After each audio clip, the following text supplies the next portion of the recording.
Allora, buonasera a tutti. Ringrazio dell'ospitalità l'amico Pietrino Secchi che mi ha invitato per questa conferenza sulla civiltà nuragica. Per parlare di civiltà nuragica, naturalmente dobbiamo legarci a qualcosa che avvenne in Sardegna prima dei nuragici, altrimenti non riusciamo a legare gli eventi. I nuragici non sono una popolazione che è arrivata in Sardegna, si è insediata mandando via i sardi e ha realizzato i nuraghi. Nulla di tutto ciò.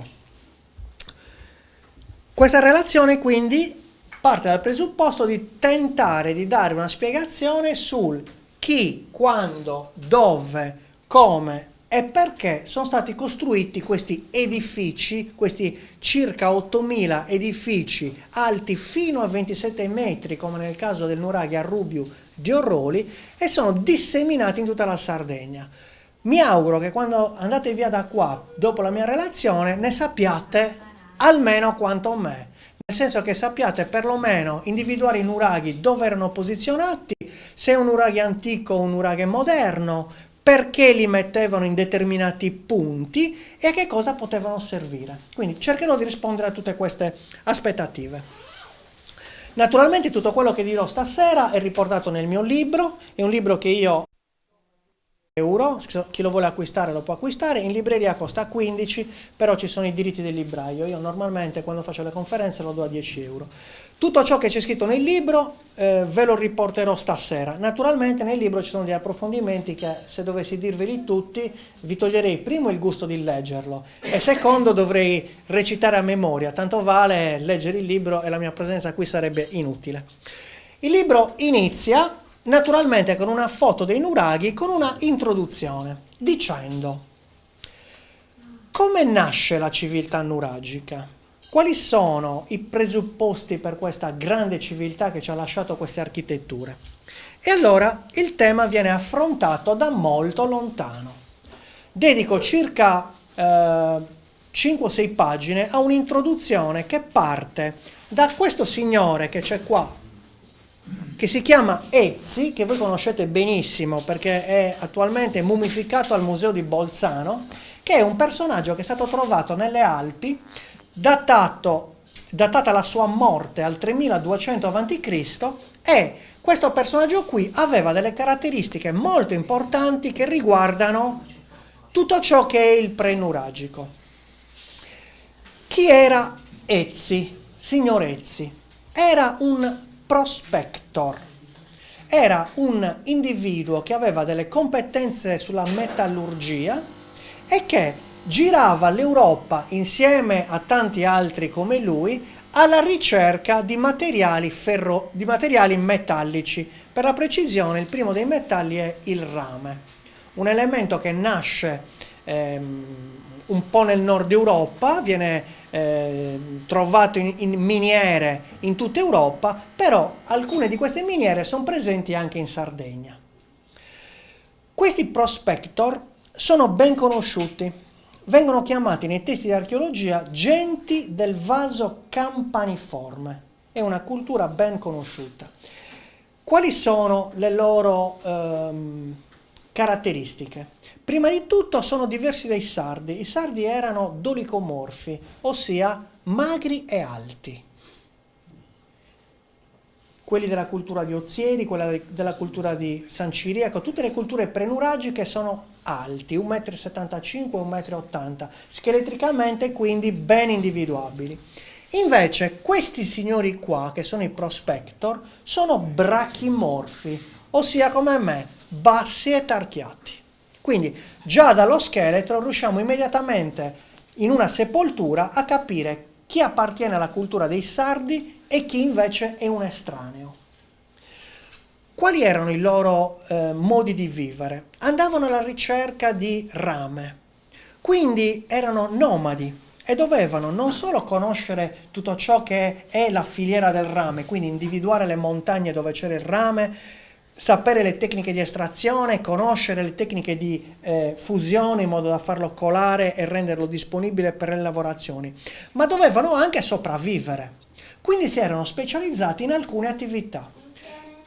La prima di queste attività era il tiro con l'arco, ogni volta che troviamo un personaggio del vaso campaniforme in una sepoltura, ha sempre due attrezzi di corredo ben riconoscibili. Ha le punte di freccia, che possono essere in rame oppure in ossidiana, soprattutto in ossidiana, ma anche in selce, soprattutto i più antichi, ma ha soprattutto il brassard.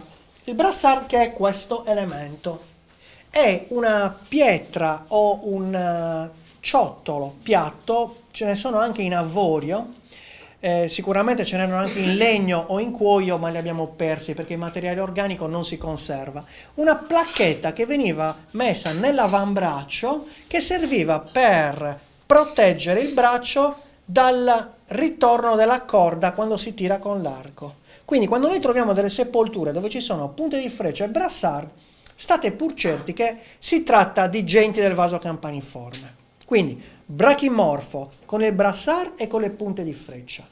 Ma ha altre due caratteristiche la sua sepoltura, la sua come gente del vaso campaniforme. Hanno prima di tutto un corredo fatto di gioielli che per loro erano braccialetti, collanine, pendagli fatti in osso, in avorio. Quindi utilizzavano o denti di animali come denti di cinghiale, denti di volpe, zanne, oppure utilizzavano tutto ciò che trovavano nella battigia, quindi delle piccole conchiglie, le foravano e realizzavano queste collane. Qui infatti viene chiamata anche la cultura della chincaglieria, la cultura insomma dei bracciali. L'ultimo oggetto delle loro sepolture è proprio quello che dà il nome alla loro specie, cultura del vaso campaniforme. È un vaso a forma di campana rovesciata, che vedete nella fotografia, questo, e lo sta tenendo anche in mano, vedete? Non è altro che un bicchiere, una tazza, che loro utilizzavano per cucinare, quindi per mangiare, per bere, per tutti gli usi domestici. E ha una caratteristica, non ha le anse.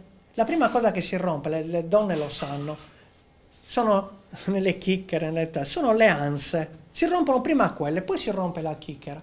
Allora loro, siccome erano nomadi, dovevano viaggiare molto, avevano questi recipienti che erano semplicissimi, delle semplici tazze che si portavano appresso. Quindi, punte di freccia, brassard, brachimorfi, collane e bicchieri che fanno una cultura. Quindi le conosciamo bene queste persone. Girano tutta Europa, pensate, partono dall'Armenia intorno al 4000 a.C. e vanno verso nord. A sud, sapete, c'è la mezzaluna fertile, non c'è nessun materiale ferroso o in rame o in lega, comunque stagno, non hanno miniere, hanno solo campi agricoli, quindi i cercatori di metalli andavano verso nord. In Germania ci sono delle miniere, nella penisola iberica, in Francia. Quindi hanno iniziato un giro nell'Europa, passando dal nord Europa, quindi dall'Armenia, sono arrivati in Svezia, Finlandia, poi giù per la Germania del Nord, poi sono arrivati fino alla Francia, il canale della Manica, Cornovaglia, Bretagna, sono scesi giù nella penisola iberica e poi sono arrivati tramite il ponte delle Baleari in Sardegna.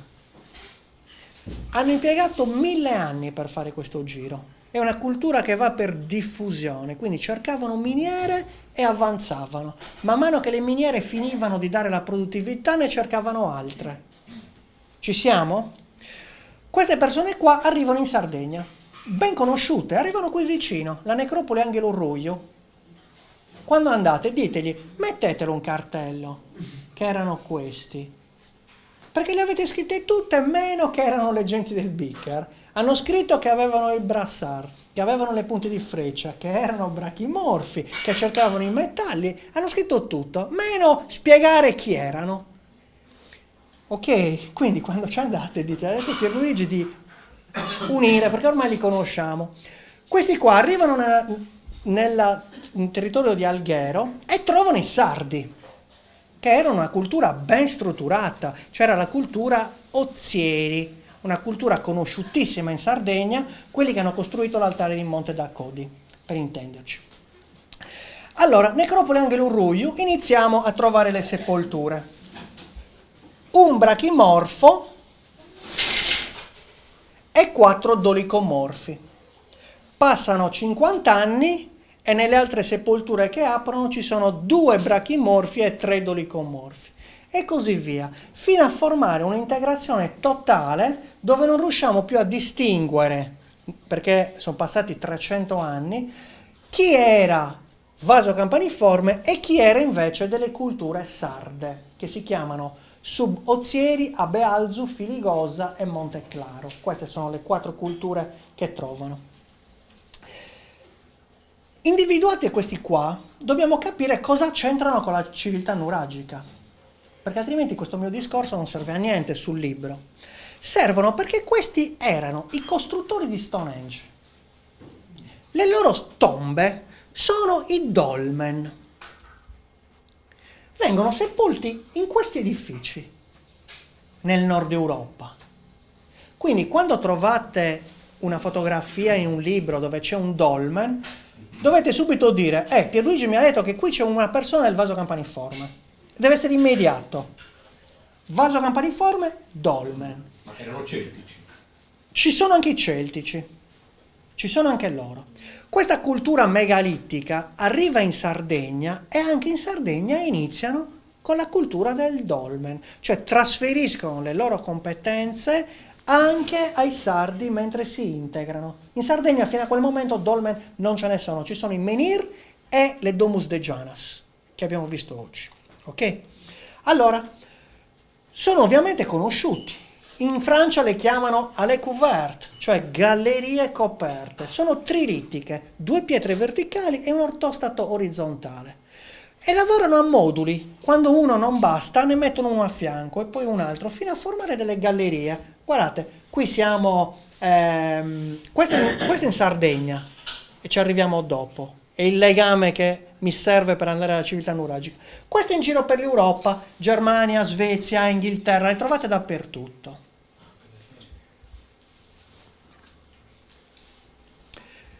Prima di arrivare in Sardegna, queste genti del vaso campaniforme lasciano qualche traccia in Portogallo. Questa non è la Sardegna. 600 anni prima dei primi nuraghi a corridoio troviamo queste costruzioni. Siamo in piccoli promontori costieri del Portogallo e della penisola iberica giù, diciamo Andalusia atlantica, per intenderci, Cadice.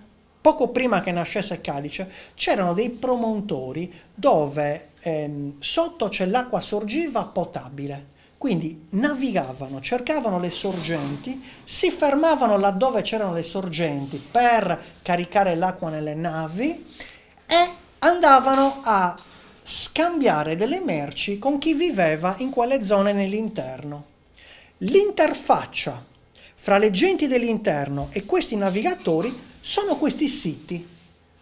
Sono dei mercati aperti verso queste popolazioni che navigano, dove tutte le genti dell'interno portavano i prodotti in surplus delle loro risorse per venderle e questi naviganti arrivavano lì, portavano i prodotti che magari avevano acquistato negli altri approdi prima di sbarcare e li danno come merce di scambio e si aprono i primi mercati. Quindi le genti del vaso campaniforme in Sardegna trovano le genti di Monteclaro, ma nel resto dell'Europa trovano sempre genti locali, quindi loro camminano e contaminano con la loro cultura le genti che trovano. Una volta che hanno stabilizzato i loro possedimenti in Portogallo, vanno nell'Andalusia mediterranea, risalgono verso l'attuale Valencia e poi partono verso le Baleari, dove lasciano una cultura ben importante. Chi rimane nella penisola iberica si chiama cultura di El Argar e le conosciamo abbastanza bene, sono molto simili ai nostri nuragici, però ci precedono di 100 anni. Nelle Baleari lasciano i Balari e poi arrivano in Sardegna e iniziano nel territorio di Alghero, Monte Baranta ad esempio, a insediarsi nei primi nuclei abitativi che però sono controllati dai sardi. Non sono popolo guerriero questo, viene sempre per commerciare. Qui siamo sempre in Portogallo, vedete? Ci siamo? Pazzesco. Ci siamo. Queste cose non le trovate nei libri, gli archeologi studiano soltanto la Sardegna. Appena si parla di fuori dalla Sardegna, cosa succede? Basta studiare e si trovano questi siti. Tra l'altro costruito sopra. Ci siamo? Quindi dobbiamo pensare che la cultura nuragica aveva i suoi genitori qua. Ma questi non sapevano sovrapporre le torri. Sapevano fare una torre. Andiamo avanti. Arrivano in Sardegna. Vi ho detto territorio di Alghero. Questo è Monte Baranta. Chi trovano in Sardegna? E vengono sepolti insieme nella necropoli Angelo Ruiu. Trovano i sardi, che sapevano fare una cosa molto bene. Sapevano sovrapporre le pietre per costruire grandi muraglie per un motivo ben definito. In Sardegna immaginatela priva di torri. Ci sono dei villaggi che iniziano intorno al 2400 a.C. a presentare delle grandi recinzioni fatte in pietra, muri alti fino a 4 metri, larghi più di questa stanza, 4 metri e mezzo, 5 metri, lunghi centinaia di metri. Muretti a secco immensi. Chiaramente dicono, anche questi sanno sovrapporre le pietre. Cosa possiamo fare insieme? E iniziano a collaborare. Allora, questi sono portatori del dolmen, ve l'ho detto prima. Quindi sapevano costruire il trilite, il rettangolo. Trovano i sardi e insieme iniziano a perforare le muraglie. I sardi hanno un problema, che queste muraglie, ogni volta che cercano di fare un corridoio di accesso, crolla tutto. Gli manca il dolmen. Allora le genti del vaso campaniforme portano il dolmen in Sardegna e iniziano a presentarsi proprio in Sardegna, questa zona, ma anche Olbia e anche ci sono altre zone, le vedremo dopo, i primi corridoi che perforano le grandi muraglie.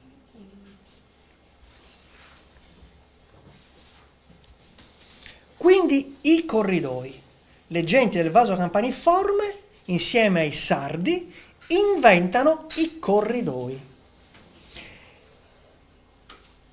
I corridoi che trapassano la pietra. Questi corridoi sono sempre rettangolari. Non esiste ancora questa forma, questo è il nuraghe santuantine. Non c'è ancora questa forma. Non c'è ancora la forma che poi i greci imparano dai sardi, perché ce l'abbiamo prima noi. Questo è Corinto. Tirinto, non Corinto. Questo non conta. Ok, torniamo a Monte Baranta. Quindi, Monte Baranta è un villaggio neolitico dove c'è una fabbrica di menhir. C'è un'industria di menhir. Se andate a visitarlo, li trovate sparsi, ancora in costruzione. Olmedo. Okay. Andate lì a visionarlo e trovate un promontorio, proprio come quello di Zambuiale in Portogallo, un promontorio dove c'è il villaggio ed è diviso dal promontorio appunto da questa grande muraglia. Iniziano a lavorare insieme e, sovrapponendo le pietre, realizzano la forma del dolmen, che prima in Sardegna non esisteva. Questo lo lasciamo perdere. Naturalmente nel libro vi ho detto che parlo anche di altre cose. Il terzo capitolo parla proprio dei nuraghi. Allora, tutta questa premessa che vi ho fatto, a cosa serve? A dirvi che la prima cosa che dobbiamo capire è perché recintavano i villaggi. Perché hanno costruito le muraglie i sardi? Seconda cosa, come le muraglie si trasformano in nuraghi. Allora, quindi 2 domande ben precise. La risposta è la prima. Recintavano i villaggi perché in Sardegna ci sono le miniere di argento più ricche d'Europa. Lo sapevate questo? Sì, perfetto, mi fa piacere. Tutto l'argento che c'era in Sardegna era preziosissimo, era un bene della comunità, quindi faceva gola a molti e hanno dovuto iniziare a proteggere i loro villaggi e nascono proprio lì. I villaggi di Monteclaro sono, la cultura di Monteclaro è quella che è riuscita a ottenere l'argento dalla galena argentifera con un procedimento metallurgico abbastanza complicato inventato dai sardi. E avevano talmente tanto piombo, che era un altro elemento preziosissimo, che lo utilizzavano, ad esempio, se si rompeva un'anfora che conteneva granaglie, anziché farne un'altra, facevano due fori, legavano col piombo, con delle grappe in piombo, e abbiamo i vasi che ritornavano alla loro funzione primitiva, quella di contenere granaglie. Naturalmente dovete sapere che in quest'epoca c'erano grano tenero, grano duro, c'erano lenticchie, piselli, fave, melagrane, vivevano alla grande, non erano mica poveri, non pensate che vivessero nelle grotte, stavano proprio bene. Lavoravano di caccia, pescavano, avevano tutti i prodotti del pescato. Quindi proteggevano i loro possedimenti. Seconda domanda, come si passa che cosa c'entrano le muraglie con i nuraghi? Intorno al 2000 a.C. la cultura del vaso campaniforme cambia. Le prime anfore erano, i primi bicchieri erano tutti decorati, colorati, bellissimi. Intorno al 1900 a.C. diventano più piccoli, brutti, non sono più decorati, cambiano colore, sono proprio poveri, sono di utilizzo, sono vasellame da mensa. E in più abbiamo uno spopolamento dei villaggi, i villaggi vengono piano piano abbandonati, è come se i sardi iniziano a diventare nomadi e non più agricoltori. Gli specialisti propongono una carestia, cioè un problema idrico che ha comportato lo spopolamento dei villaggi. Può esserci un'altra variante che è quella della guerra. Possono esserci dei fenomeni di guerra che hanno provocato appunto lo spopolamento dei villaggi. Però non abbiamo trovato cimiteri di guerra né abbiamo trovato armi. La società era pacifica. Quindi se l'archeologia sapete che un dato vale fino allo scavo successivo, potrebbe subito esserci uno scavo che annulla tutte le ricerche precedenti. Bene, a oggi, nonostante le teorie di Lilliu che diceva che i sardi combattevano, tiravano con l'arco, con la fionda, non è stato trovato nulla. Ogni volta che viene scavato un sito, vengono trovati vasi che contengono granaglie, depositi di derrate alimentari, tutta roba che serve per mangiare. Nulla che ha a che fare con la guerra. Questi sono dati archeologici. Arriviamo a che cosa servono i corridoi. Intorno al 1800 a.C., quindi sono andando avanti nel tempo, nel 2000 stanno bene, nel 1009 iniziano a spopolarsi i villaggi, arrivano nel 1800 e accade che i villaggi cominciano a presentare delle leggere modifiche. Si trovano delle grandi strutture, soprattutto dai 300-400 metri fino ai 700-800 metri di altezza, delle strutture che sono fatte in questa maniera, non sono nuraghi. Vengono chiamati nuraghi a corridoio, ma sono delle piattaforme di pietra senza camere dentro, che hanno un corridoio che le perfora, che conduce a una scala che porta sopra queste piattaforme. E sopra la piattaforma ci sono delle capanne. Quindi non ci sono ancora torri. Si chiamano nuraghi a corridoio. E li conosciamo tra il 1700 e il 1500 a.C. Praticamente fino al 1500 a.C. non esiste una sola torre in tutta la Sardegna. Sono nuraghi a sviluppo orizzontale, non c'è ancora la torre. Ci siamo? Quindi i corridoi che vi ho spiegato prima, che evoluzione hanno avuto? Hanno smesso di fare le muraglie col corridoio e hanno iniziato a fare delle grandi piattaforme con i corridoi. Queste sono state le prime modifiche. Successivamente, dopo il 1500, secondo due teorie ben precise, che una esclude l'altra, archeologi illustri ne dicono una, archeologi altrettanto illustri dicono che quella non è, ma è un'altra, cambiano le prospettive dei nuraghi, iniziano a costruire dei nuraghi verticali, i nuraghi a torre, quelli che conosciamo noi, i più belli, che però sono diversi. Loro non sapevano ancora chiudere a volta una torre. Loro costruivano queste piattaforme e poi costruivano le capanne sopra. C'è stato un momento in cui qualche nuragico, qualche gruppo di nuragici ha iniziato a chiudere il nuraghe siccome le camere non erano rotonde ma erano ellittiche, a chiuderle a volta, come trovate qualche tomba di giganti che chiude a triangolo sopra. Ad esempio il nuraghe, vi faccio un esempio su tutti, Orgono di Ghilarza, è un nuraghe di passaggio fra i nuraghi a corridoio e i nuraghi a tolos. Non ha la tolos, ha una torre che chiude a barca rovesciata, a chiglia di barca rovesciata. Ok? Quindi siamo intorno al 1500 a.C. Mi sono dimenticato di dirvi che i nuraghi a corridoio hanno 5 sviluppi. Il primo è il nuraghe a corridoio semplice, poi sempre senza camere. Poi ci sono i nuraghi a corridoio passante, che passa da una parte all'altra. La terza fase vede delle nicchie al piano di sotto, non sono camere, sono delle piccole nicchie che potevano essere utilizzate ad esempio per mettere il materiale, per chiudere le porte, per mettere delle travi, insomma per impedire che qualcuno salisse su, per chiudere le entrate. E poi vi racconto una cosettina su Liliu, sulla sua interpretazione.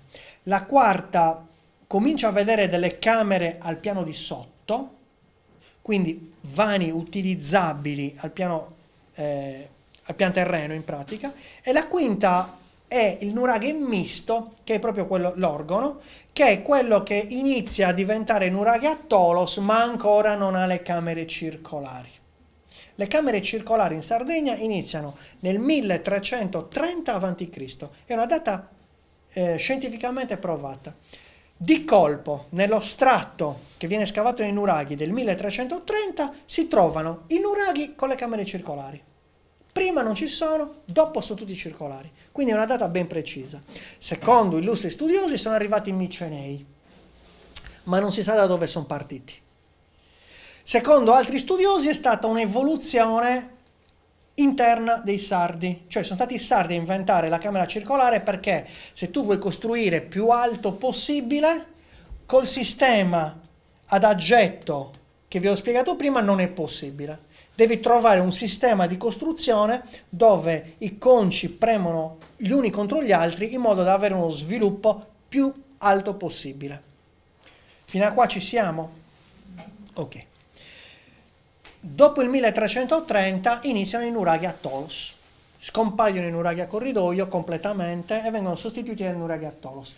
Naturalmente nel frattempo, quando crolla qualche nuraghe, viene ristrutturato con le ultime tecniche. Cioè, se crolla un nuraghe come quello orgono fatto a chiglia in nave rovesciata, lo abbattono completamente e lo ricostruiscono a tolos. Quindi quando voi oggi vedete una tolos, non è detto che sia un nuraghe costruito dal primo giorno a tolos. Potrebbe essere una ristrutturazione di un nuraghe precedente. Anche questo è molto importante sapere. Come Sant'Imbenia, per esempio. Come Sant'Imbenia, esattamente. Fuori dal villaggio, esattamente fatto in questa maniera. Sant'Imbenia a Porto Conte. Sì. Ok. L'evoluzione poi porta a questi, ma non mi interessa spiegarvi questo. A me interessa darvi lo stimolo per capire quando entrate in un nuraghe, se vedete un nuraghe a corridoio non potete confonderlo con un nuraghe a tolos e dovete sapere che se un nuraghe a corridoio è stato costruito fra il 1700 e il 1500 a.C., se un nuraghe a tolos è stato costruito dal XIV secolo in poi. Sapete naturalmente che nel 1000 a.C. nuraghi non ne sono più stati costruiti. I nuraghi durano 700 anni, 200 anni i nuraghi a corridoio e 500 anni, forse un po' meno, i nuraghi a tolos. Ci sono dei nuraghi apparentemente moderni. E dopo vi dico una cosa sugli ingressi e si capisce meglio. dove tu dici è impossibile che questo sia stato costruito così, perché i conci di base sono molto più antichi. Cioè troviamo, sapete che quando costruiscono un nuraghe vanno le persone a costruirlo, mica arrivano gli alieni. Ci sono delle persone che lavorano, aprono dei cantieri e lasciano delle tracce. Noi troviamo delle tracce molto antiche, ma delle torri molto moderne. Ed è un'incongruenza. In realtà le tracce antiche sono di quelli che avevano costruito la prima torre.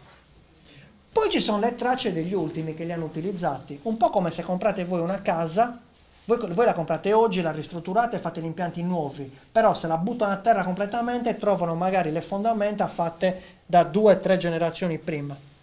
Ok? Quindi scusi, lo si riesce a capire dalle tracce precedenti più che dal nuraghe stesso? Certo, sempre dagli estratti. Non bisogna calcolare la metodologia di ricerca, insegna che non devi prendere un dato unico, devi prendere uno strato omogeneo. Quindi se tu trovi tutto uno strato di calpesti o di attrezzi utilizzati nel XIV secolo a.C. e trovi una ceramica del 1600, cioè 200 anni più vecchia, quella ceramica la devi togliere. Non fa testo. Quando sentite, questo porta un problema, quando sentite dei bronzetti, i bronzetti sono stati realizzati tutti a partire dal 900 a.C. C'è qualche archeologo che, siccome trova dei frammenti nelle tombe di giganti manipolati, rovistati in strati del 1200 a.C., dice che i bronzetti sono del 1200 a.C. È un errore banale e sono docenti universitari. Quindi attenzione, un elemento singolo non fa letteratura, bisogna trovare uno strato omogeneo con decine di pezzi tutte dello stesso periodo per dire che la data è quella. È molto importante questo. Elemento singolo bisogna scartarlo. Andiamo avanti. Oh, adesso viene il bello. Siete stanchi? No. All'inizio vi ho detto che quando arrivavano le genti del vaso campaniforme hanno portato la tecnica del dolmen, che è 2 pilastri e un architrave. Stonehenge, ok? Quando arrivano i Micenei, e bisognerebbe aprire una grande parentesi, ma non voglio aprirla qui, preferisco farlo in un'altra sede. Quando in Sardegna sono presenti i Micenei, non quando arrivano, quando sono presenti, perché non si sa da dove arrivano, la verticalità dei nuraghi porta alla modifica degli ingressi. Gli ingressi dei nuraghi, che prima erano perfettamente rettangolari, iniziano come questo. Dolmen, vedete qua, boom, non si sbaglia, dolmen. Iniziano a chiudersi verso l'alto. Vedete qua? C'è sempre l'architrave, ma inizia un gusto verso l'ogiva, verso il triangolo. Nasce nel 1330 a.C. Torra, un altro dato archeologico importantissimo. Se voi andate in un nuraghe e trovate l'ogiva che si chiude nell'ingresso, state certi che è un nuraghe a Tolos. Non esistono nuraghe a corridoio che hanno questo tipo di ingresso. È un indizio archeologico inequivocabile. E, andando avanti nel tempo, questa ogiva, che va a stringersi sempre di più, va a formare una finestrella, ma c'è ancora l'architrave. 1280 a.C. Preciso. Se in un ingresso c'è l'architrave, non può essere un nuraghe antico, ma deve essere un nuraghe a Tolos di età media, bronzo, recente. Posso interromperti un attimino solo? Certo. Tu hai detto che la civiltà della cultura campaniforme, del Sì, vaso campaniforme, cultura Beaker. è entrata in Sardegna e si è unita alle civiltà precedenti. A Monteclaro. Ave Azzurro, Monteclaro, Sì. nel 4 che è nominato. Che poi pian piano nuraghi a corridoio, cioè praticamente stai dicendo che i nuragici non è una nuova popolazione, è un'evoluzione di quelli che c'è. È abbastanza... Andiamo avanti. Ok. Quindi siamo al punto in cui voi, quando vedete questo nuraghe, dovete dire Pierluigi mi ha detto che quando c'è il tronco ogivale, allora se c'è l'ogiva completa, sono gli ultimi nuraghi. I penultimi sono questi. Si chiamano ingressi tronco ogivali, cioè l'ogiva è troncata da un architrave. Quindi quando andate in giro e trovate l'architrave, dovete sapere che sono nuraghi a Tolos del 1300-1200 a.C. massimo. Non può essere un nuraghi a corridoio, ma non è ancora l'ultima fase, perché c'è una fase successiva dell'undicesimo secolo a.C. Gli ultimi nuraghi. Ad esempio, questo è nel Campidano, si trova a Suelli, tra Suelli e Mandas. Se lo vedete da fuori sembra un nuraghetto piccolino messo su un... Poi arrivate lì, entrate, ed è questo. Guardate la tecnica costruttiva come è cambiata, non c'è più la tecnica ciclopica, che mi sono dimenticato di dirvi, e dopo ci ritorniamo. Non è più la tecnica ciclopica, ma è a conci ben definiti che formano degli anelli circolari che vanno su. Se voi costruite in altezza, sei obbligato. Non è che arrivano i micelei e ce lo insegnano. O lo fai così o crolla. Non c'è speranza. Siccome noi li vediamo in piedi, sappiamo che magari ne sono caduti migliaia. Quelli che sono caduti non erano fatti bene, questi sì. Allora, qui cominciamo a trovare l'ogiva completa. Guardate. Questo è l'interno. Guardate che bella. Mentre all'esterno la porta d'ingresso ha ancora l'architrave, ma è solo estetico, perché sapevano già fare l'ogiva completa. L'hanno messo lì perché? Per un utilizzo funzionale. Serviva chiudere l'ingresso e avere la luce. Cioè, se io ho l'ogiva completa dentro, sono già all'interno. Ma se sono fuori e arriva il sole, arriva la luce, se lo chiudo tutto, dentro ho buio. Allora cosa faccio? Chiudo con un architrave per tenermi chiusa la parte dell'ingresso, ma ho una finestrella che mi consente di avere all'interno aria e luce. E qui entra una terza parte di specialisti, quelli dell'archeoastronomia. Io non entro nel merito, perché per me parlano, li metto a livello non dei cartomanti, ma poco più. E mi dispiace dirlo. Loro dicono che sono tutti orientati secondo le stelle. Per me le stelle sono milioni di milioni, quindi ne scegli una ed è orientata lì. Allora, la mia spiegazione è molto più concreta.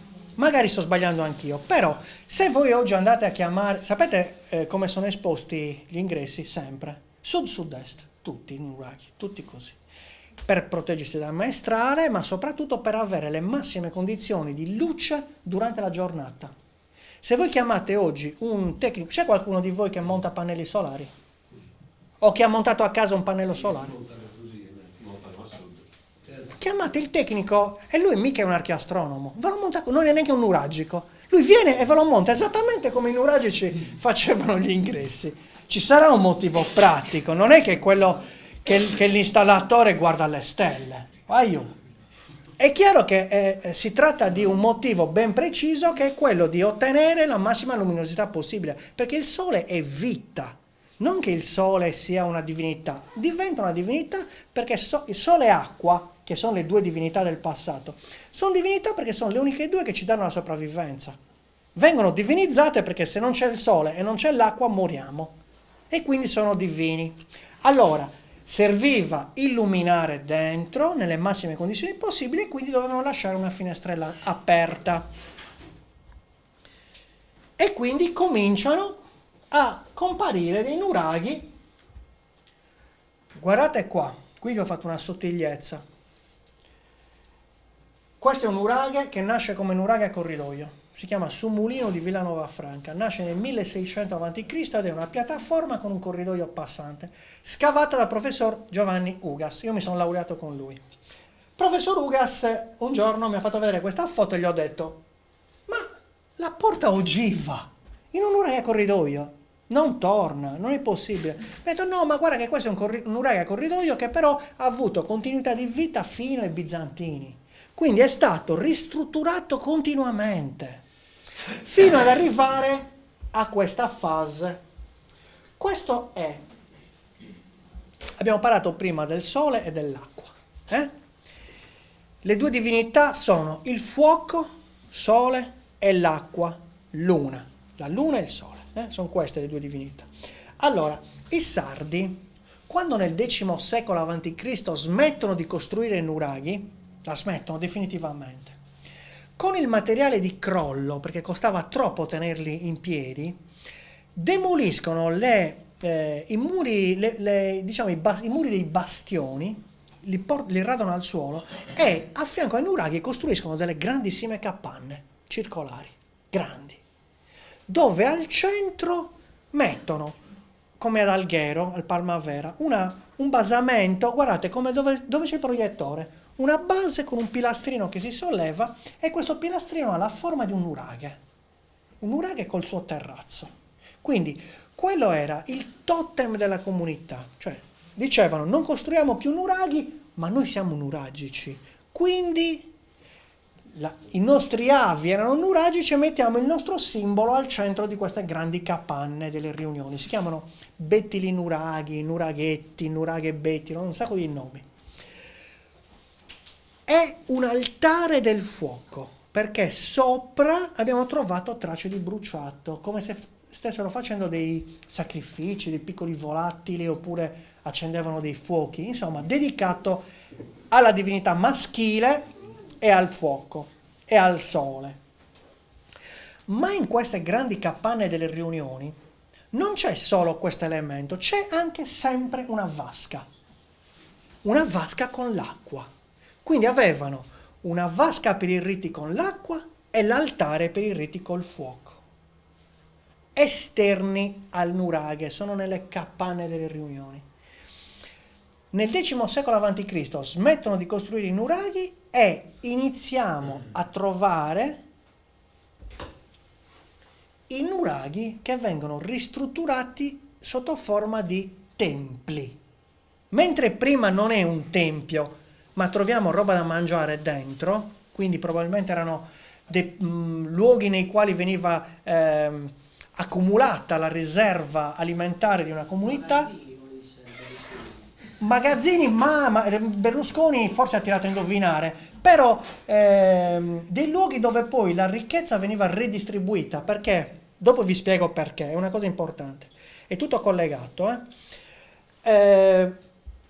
Nel IX-VIII secolo ci sono le capanne delle riunioni, con l'altare e la vasca separati, e poi i nuragici li uniscono e fanno questi edifici. Un nuraghe diventa tempio e cosa porto dentro? Porto una vasca e un piccolo nuraghe uniti, l'acqua e il fuoco, gli estremi che si uniscono.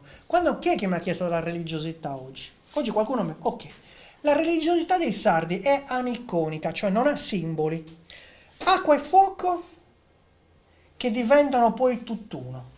Il bene e il male, la luce e il buio diventano un tutt'uno.